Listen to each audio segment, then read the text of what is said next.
Alright, taking this video here of this Caterpillar C7. It's a 2005 model.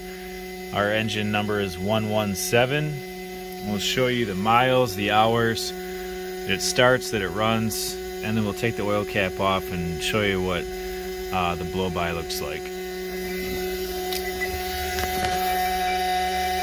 Got 129,000 miles.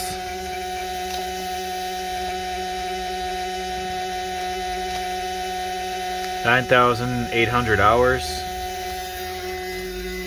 We'll go ahead and start it up.